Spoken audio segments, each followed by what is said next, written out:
Le ministre de la Santé et le directeur général de la CNAMGS ont été à leur tour auditionnés par les membres de la Commission nationale de lutte contre l'enrichissement illicite, Linda Nyamba Mungengi, Gérard Magnagna pour le point.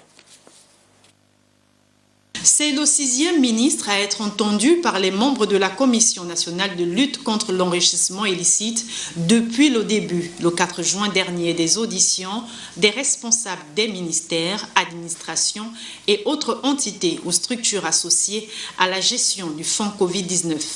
Au cours de cette audition, le docteur Max Limoukou a édifié l'assistance sur la gestion des malades de la Covid-19 et sur le rendu des résultats des tests de dépistage, entre autres. Avant, nous avions eu des pics de 200 cas par jour.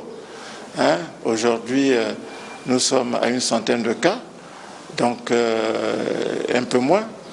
Donc la tendance est à la baisse. Il faut du temps pour qu'on aille en dessous de 100.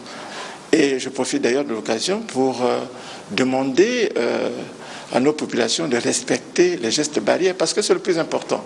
Se prêtant au même exercice, le directeur général de la CNAMGS a quant à lui apporté essentiellement des éclaircissements sur la gestion du fonds personnel du chef de l'État à l'endroit des Gabonais économiquement faibles. Nous avons fait le point sur le premier rapport.